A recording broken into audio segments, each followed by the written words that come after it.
Hello? The second match in Group D was played between Alexei Shirov and Pentala Harikrishna. And we had a very interesting game in the opening. We had the Caro-Kann, and Shirov chose the advanced variation with e5. Bishop f5 by Harikrishna, and now knight f3. Shirov is playing the short variation, not playing knight c3, which is very sharp. He plays the more positional knight f3, and now after e6, bishop e2, black has two main options. He can go for knight d7, which leads to more maneuvering play, and there is much sharper c5. Also, there are other moves like knight e7 or h6, but they can transpose to each other. And Harikrishna chose c5, which can lead to very sharp positions. Now Shirov plays bishop e3, tries to keep the control over d4 square. He's trying to meet cd4 by knight d4 and maybe go f4 next. Harikrishna plays in the spirit of the French defense. He tries to hit the b2 pawn by queen b6. And now it's not so good for white to react on this by b3 or queen c1, because that just allows black to develop really comfortably and to go knight c6, and it's just not a good way to answer this. So Shirov, he does knight c3. He doesn't care about b2 pawn, it's a poisoned pawn. Knight c3, and now there are some ideas like knight b5 next. Harikrishna played knight c6. Also very interesting is queen b2, just taking the bait. And in case of knight b5, there is c4, giving up the rook on a8, which is very interesting. If you go knight c7, there is king d7, knight a8, bishop c2, let's say queen c1, and bishop a3 could be very unpleasant for white. The knight gets trapped on a8 pretty quickly, and the rooks don't have much space to play in. But after c4, it's better to play rook b1, because now it's different, since after this rook b2, bishop a4, knight c7, king d8, you can take on a8, and after king c8, you have the same outcome. The knight gets trapped in the end, but it's not the same because the rook is out and the bishop is not protecting the queen side. So white might get some counterplay by playing knight g5 and hitting these pawns which are not defended. This bishop on a4 seems more like some French bishop than the Caro-Kann bishop. It would be much more useful on this diagonal to stop eventual castling and rook b1, which might be a problem for black. Also, there is a queen b1, very interesting move. First, if you take on c3, there's bishop d2, and if you go here, then queen b7 and you lose the rook. So that basically forces you to give up your queen here, which is not ideal. So what else is there? If you go queen c2, there is queen b5 check first. Next move is going to be rook c1, trapping the queen. So that's also not good.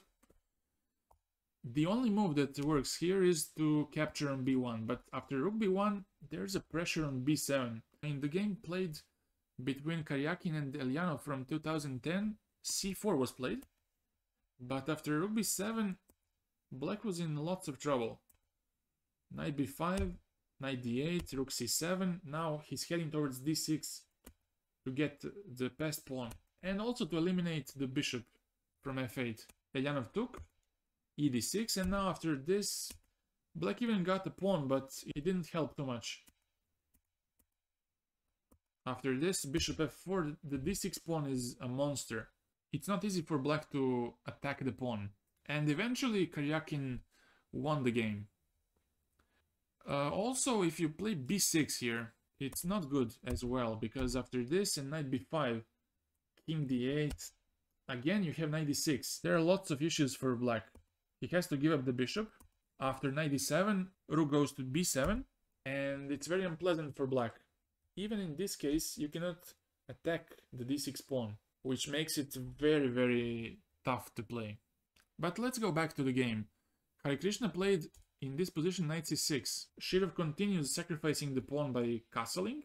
Also, I think that knight a4 is a move here, and something like this, c3, c4 is possible, I'm not sure. And there's also even a bishop sacrifice. I would have to check it out.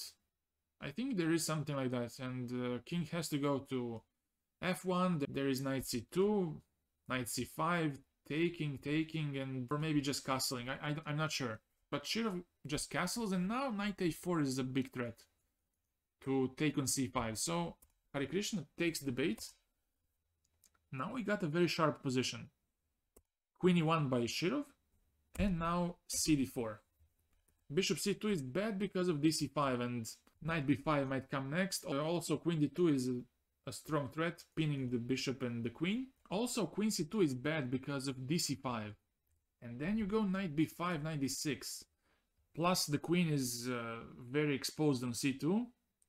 It can drop at any moment. Harikrishna took on d4, bishop d4, because if knight takes, there's bishop b4. A very unpleasant pin. So bishop d4 by Shirov. And now if he plays bishop b4, threatening to go knight d4, there is rook b1. And now you cannot capture the pawn because rook b4 is very strong here. After this, bishop b5. And after knight c6, there is bishop c5. Completely paralyzing black. He cannot develop properly. And also the queen is like always trapped.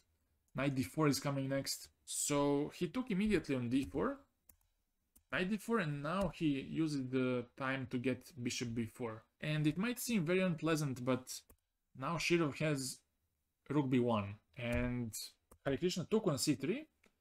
It doesn't change much if he takes with the queen, because rook b4 can be played, and after exchanging, taking, and b6, we would have something similar to the game. After h4, h5, takes, but now bishop b5, maybe it's slightly better because the rook is already on b4.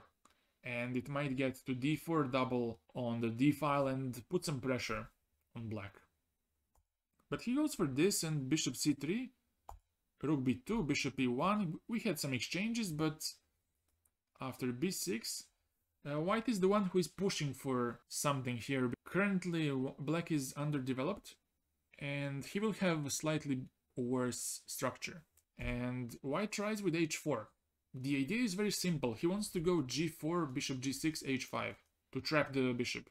And now the question is, should you go h6 or h5? What's the right one? If you go for h6, then he takes, and bishop b5. And it's a bit awkward now for the king, because if you go to d8, then you get on the d file, which can be used by rook to get to d1, c4, and to take this pawn. If you go to e7, then you stop this knight from developing further, you stop this knight from getting to e7, so it's also quite strange. If you go to f8, then the king is still disconnecting the rooks. So that's why Harikrishna played h5, trying to have two options, knight h6 and knight e7, so he's able to get to e7 in case of some check. So Shirov took, and now also the second problem with black's position is that his pawns are on light squares.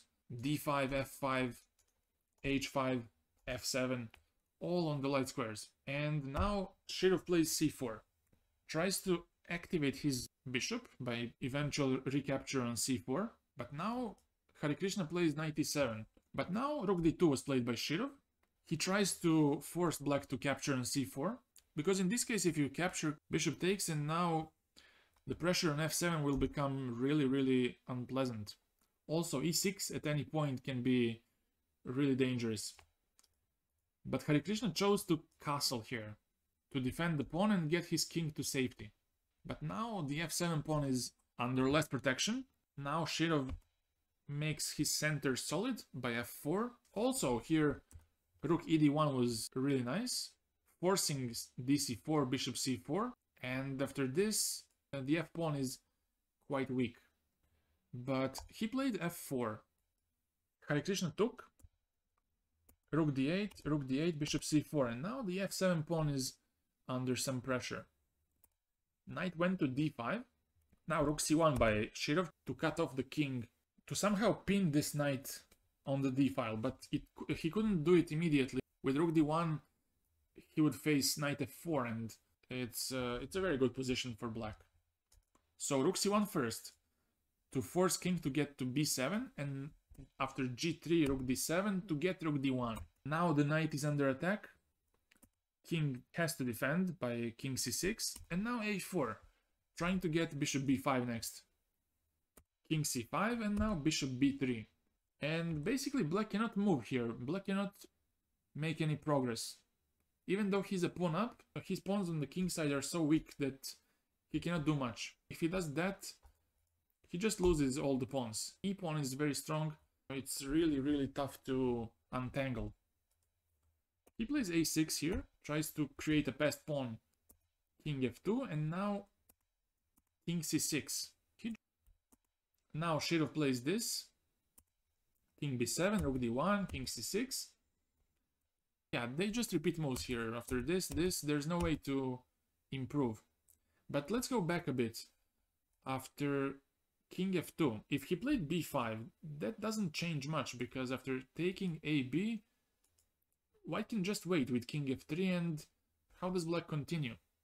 He can just play king c6, king c5, because if he does that, then he just loses the pawn on f7 and even h5. Black was forced to repeat moves, and that's it. We have 4 players with half a point. We have So, Dominguez, Shirov and Harikrishna with half a point. Thank you so much for watching, and see you soon. Any questions?